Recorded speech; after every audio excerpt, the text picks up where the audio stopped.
Okay. So you were living in Poland and everything was okay. You had a wife, few children, but then you suddenly realized that okay, I could live in Finland. Or how did it came about? I think I've lived in quite a few countries, Yeah. and at some point it's good to move to different places. At least for me, it's Yeah. part of the whole international experience. Yeah. And Finland, I have a lot of roots here. I'm a half Finn by blood, Yeah. so that's always been a consideration. I've always been interested in Finland since my mother's Finnish. Yeah. And I haven't had any very close contact with Finland, but I think it's a beautiful country. I think it's very similar to Canada in many ways. Yeah, sure. And I think it's just a beautiful place, and I thought I would give it a try for a little while. In short, Your mother was born in Jämsäkoski. That's right. Yes. It's near Jyväskylä. Yeah, near Jyväskylä, 50 kilometers. Yeah. Yes. So and in a way, I thought that when we had a few emails and Skype things that you said that you were coming to Finland. I thought that you were gonna visit here a few days and see what kind of flats there would be, but then the email came that now I'm here with. It's not unlike me to do that. Yeah, that's the point. I think so. Yeah. I think it's always about what you're used to doing. If you're used to traveling, I think many travelers will agree with me. It's easy to move. I mean, you just don't have much junk or stuff that you need to take. You bring yourself, and then I'm starting to learn Finnish, but I'm very shy about speaking it. But I mean, hopefully within a year from now, we'll be able to do this in Finnish or something. It was the beginning of this year, 2015, and you came here, and after that, there are lots of things you have to sort out. Of course there's some things to sort out, but mainly what's been taking up some of my time is this whole thinking about chess. Yeah. I was at a poker tournament in Tallinn, and it was funny because they were asking, what about chess? And I said, if I came back, this is kind of the last time period where I can maybe do something interesting, because I'm in my late 30s. And I don't know, I just gave an interview about it. Next thing you know, there's an article on ChessBase saying, child prodigy returns to chess. All I said is that I'd be considering. But that gave me it was nice that happened, because all these guys contacted me, all these grandmasters, all these trainers, all kinds of other normal chess players, and I got so much support from that interview. People contacting me that I didn't know that were saying, go for it, do something. Have you been in contact with these foreign guys who contacted you? A little bit. I actually, since the tournament that I played, I've been lazy. I'm not the biggest Facebooker or online person, as many people who know me will tell you. I like to live my life, and I don't know, sitting in front of a computer contacting people all the time. That's so 2005. I don't feel like it anymore. You want to see your friends on live? Yeah, I want to see my friends live, and I don't know, I've lost interest in talking too much about myself anymore. So even this interview is like too much. That's a drag. But no. I haven't become 100% finished yet. Just all it took was 6 months in Finland. And I just want to shut up and say that. Sure. Okay, you came here, and then in a way it kind of progressed that there you had the opportunities. Yeah, well, look, this being invited to play this closed tournament with IM and GM norms available, I was like, wow, okay, it's all kind of coming together. There's the ChessBase article now. I could play in a closed tournament with 10 players, and let's give it a try. So I agreed to play, and I had like 2 to 3 months to prepare. So then comes the question: how do you prepare after so many years of not playing? And the answer is to play a few different opening systems that are flexible, that don't require a lot of theory, a lot of memorization, and to just become comfortable with the positions and the ideas in those positions. End games and stuff, yeah, but you have to get to an end game. So, I mean, I didn't do much end game work. I think I have decent end game skills because I can calculate okay. So, and yeah, but I didn't get to any end games. How did you learn these openings? Well, I actually was practicing with two people here in Finland. Grandmaster Joni Yrjölä. I was going to his place every 1 or 2 weeks and just playing playing some speed chess and just looking at general ideas. He was very helpful, very lovely, and I was being fed at his house by his lovely girlfriend. It's wonderful. I can't thank Päivi and Joni enough. They were extremely friendly. And online, I've been playing regularly, about once a week or something, sometimes more, with Tommi Lukkonen. Who I really, we have a philosophical understanding of chess, where we agree about good dynamic chess, about playing. You look at play the same kind of way. We do play in a very similar way. So we actually play positions I find that we both are comfortable. Like we can switch the board and try it the other way as well. And that's good because there are people that don't see the dynamics that they see that I'm pulled down, but Tommi doesn't think about that at all. Lukkonen is interesting because Tommi Lukkonen is a guy who's he has 4 IM norms and isn't an IM yet, but he's many times he crushes grandmasters and then loses to weaker players. Sort of similar to me. I've always told people who play me that it's obvious. I tend to have even records against GMs or experts. It doesn't matter who I play. I'm always breaking even. So and there's a reason for that, of course. Well, it's an obvious reason, right? What's that? Well, the obvious reason is that when you're playing grandmasters, they go into complications, and then I get to do the things that I want tactically. Okay. And against players who aren't quite as strong, you have to play to beat them. You have to how do grandmasters beat them? By playing A, B, C simple chess and exploiting a small weakness without taking risks and beat them. I don't have the experience to do that. So, it's different. They tend to play safer. Simple moves, and because they don't, I run into trouble with that. They don't try too much, and I think that's a common thing, and it's funny that people don't talk about that more. Well, but I mean, it's legitimate. I'm giving it my best, but a 2,000 player might actually give me as hard a time as a 2,500 player. Well, it might be, So it's interesting. It's interesting. So in a way, the training session, you were training. Did you feel that you are improving? Definitely. You did feel that? I felt what I feel is exactly how I feel now. It's improved. So I saw that I started seeing things more, started being slightly more accurate. The accuracy is still an issue though for me, to be honest. Maybe you could call it rust or lack of experience or lack of discipline or laziness or being bored or you could blame it on many things. Probably a combination of all of those. But what I'm happy that is working, what is working well are the ideas. I think what I liked about the tournament that I played at Shakkinet was the fact that I was better in all the games. That's true. Two of them were arguably equal. Like my last game around move 30, I had a chance to fight for a win. With black. And that was like the worst game. That was good. That was good. You got those positions. I did get the positions that I wanted. So that's good. The fact that I think I blundered in 6 out of those 9 games and still managed to make an IM norm, it's mixed feelings about that. I feel embarrassed that I actually full out blundered. Sometimes I wouldn't make it. I missed like mates and 2s or 3s. I didn't take free pieces. It cost me a GM norm if I want to look at it on the negative way, but that's too negative. On the other end, I managed to get an IM norm and play like a 2450 level or something, even with those mistakes. So 2460, I think. 2460 level. Okay, well that means there's some. There's something. Well, one thing I have to ask, among other things, that what about this game against Jemeli? Because when you thought you needed a draw. But to make an iron norm, and one game after that was going on, and when he played G5.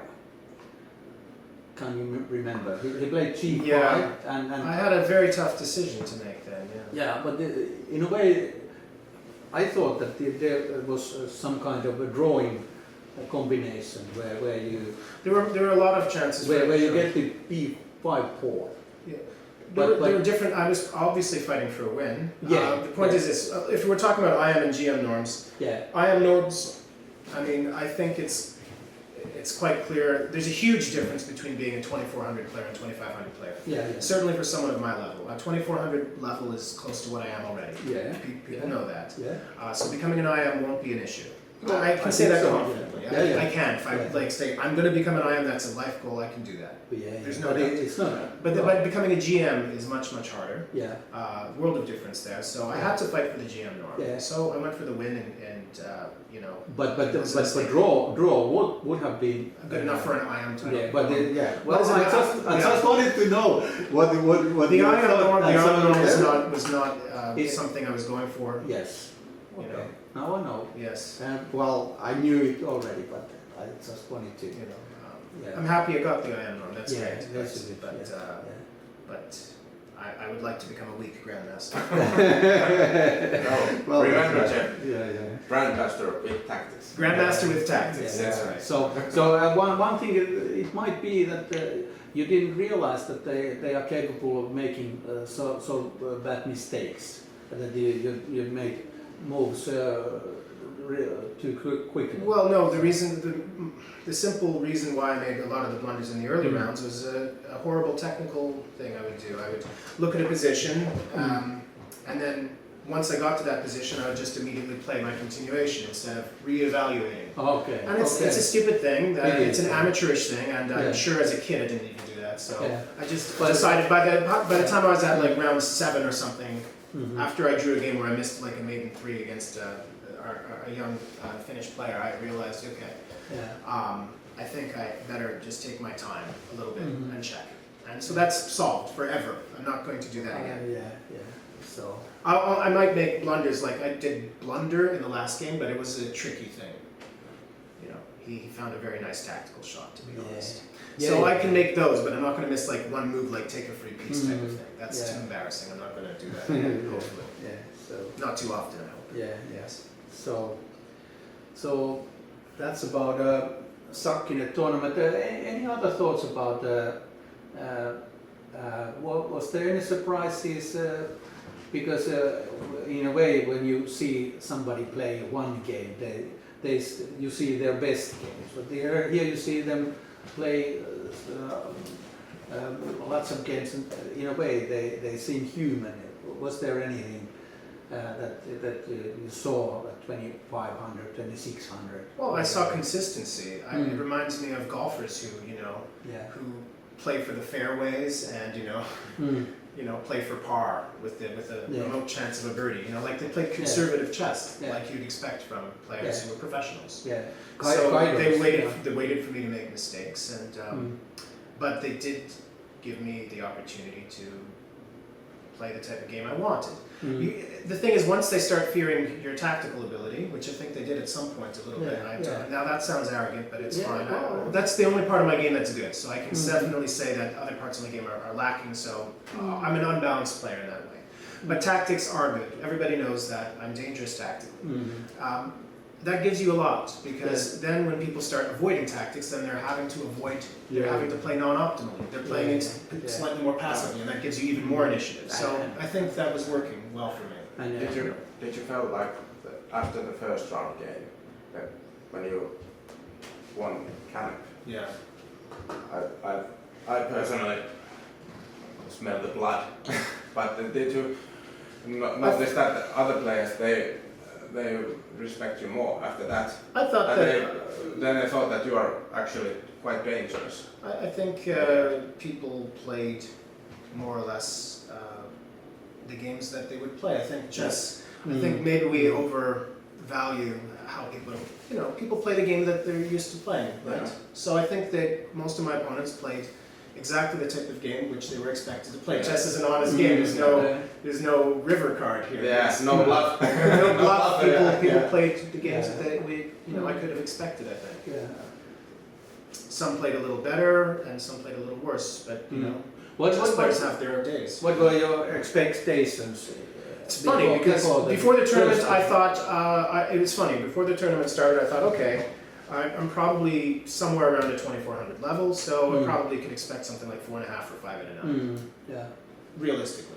Yeah. But how I got the 5 and a 9 surprised me. Yeah. The fact that I was able to get better positions and that I blundered so much. Like at extreme ups and extreme downs. So I don't know whether the all your games were good. All of the yeah, but the blunders as well. So it's just it's such a mixed feelings. Mixed feelings. But in a way, you haven't played so many tournaments. I think it's a small wonder that you were able to pull it through like that.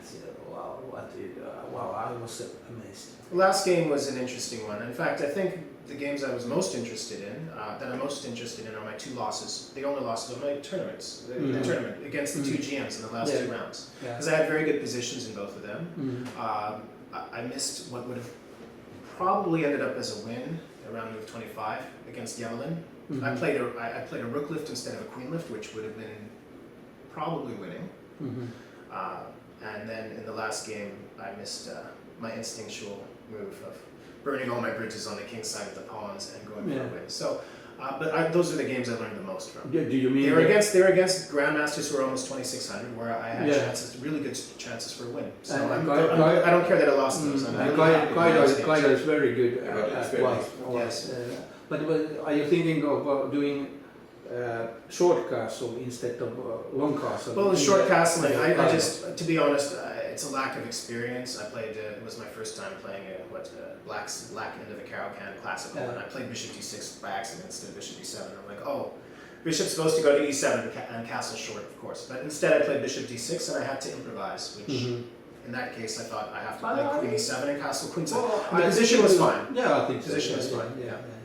So one thing about the Shakkinet tournament also that you have to explain us mortals what's good about Kesäkuun. The Kesäkuun, here's the thing. If you're playing strong, okay, my answer is if you're playing a 2000 level player, for myself, right? If I'm 23 or 2400 level, whatever it is, if I'm playing a 2000 player, sometimes the Kesäkuun might not be the best weapon against them because they don't mind if they get a draw with white. But in a tournament like this, where most of my opponents are IMs or GMs, and they have white, it's not good. They don't want to get a draw against them. They try to win. They try to win. So the Kesäkuun is an excellent opening to play as black against players who really feel they should win with white. So they're going to play dynamic, they're going to play the advanced variation, or if they play the classical variation, they're going to play a very aggressive style. And then you have a chance. Spice up things a little bit. Then you have a chance to counterattack. So the advanced Kesäkuun with h6 and g5 ideas in the school of thought of Anish Giri and Ling Duran and those type of guys, that is some very powerful, very interesting stuff. Okay. That's the modern Kesäkuun. It's good. All right. So that was interesting tournament, and you made the IM known. Yes. What are your thoughts about the future play? I'm looking forward to playing the Millionaire Chess event in Vegas. That's obviously the tournament of the year. The woman running the event is a businesswoman by the name of Amy Lee, a Canadian woman who's very passionate about chess and is taking a huge risk on making this the event of the year, guaranteeing $1 million. With Maurice Ashley. With Maurice Ashley helping her with everything, being the TD, and it's going to be a heck of a tournament. And I'm really excited to play it. And Nakamura is going to be there. I think there was about 10 to 2,700 players. Of course, it's a huge event. There's a ton of guaranteed money, and there's so much of that money is in the class prizes as well. So it's going to get all the chess enthusiasts to play. There's huge money in the under 1,400, under 1,600. People get to play for 20, 30, 40,000 for prizes for those levels as well. It's wonderful. You and Tommy Luukkonen are going to play under 2,400 or? Well, Luukkonen might get above 2,400, so he might not qualify for that. But either way, we're playing in the open section. No. It's when you. Are we going to talk about? When you sent the money and you were informed that I'm going to come, then it's going to fix. It was fixed what your rating is. If you have 2400, after that it doesn't matter. Okay. That's the thing. Yeah. So that's going to be exciting. Mm. Yeah. So it's in October. Or, Yeah, oh, it's in October, so yeah. it'll be fun to play that. Yeah. 7 games or 7 games, and if you make it through to Monday, then you get to play some playoffs for all the money. yeah. So very good. So that's going to be your next tournament. Yes. Yeah. Yes. So any other future plans? I'm going to be playing in the Finnish league Yeah. starting in September. Yeah. So That's you know, good. happy to represent Shakki. Yeah. That's good. Yeah. It'll be fun. Yeah. Beginning of the August. Oh yeah, you're going to be playing the Finnish Finnish Blitz Blitz, championship out in yeah, the woods with yeah. you know Yeah. the that- who's who of the chess elite in Finland. Yeah. It'll be fun. Yeah. 2 days. 2-day blitz, marathon blitz Yeah. event. Yeah. So getting into chess again in a way where I'm discovering the game in sort of a new way Hmm. is very interesting. I enjoy that a lot. Yeah. Yeah. So what about other stuff? What are we gonna? We had a few questions from the chess forum. Okay. We'll think about that. So, what about the tells in chess and in poker? Is there any use in tells in chess? Yeah, I mean, opening preparation is a funny thing because if you've prepared a little bit for an opponent, your move order can sometimes signify that you're going into a certain line, and so it's important to keep a poker face because you're like, please play this move, please play this move, because that's what you prepared for. Yeah. So you know, sometimes there's little things you could do instead of immediately making a move. You can sometimes take a few more seconds and seem like it's a real decision. Like thinking. Yes, I tried doing that against Yemlin, and he said, "You're a poker player." I didn't fall for that at all. You're not thinking. You're acting like. You're acting like you're thinking. I know you were looking at this game, blah blah blah blah. So I knew you were expecting this. You know, so there's definitely some tells, and yeah, you could do the whole like fake nodding of your head. I guess I don't know.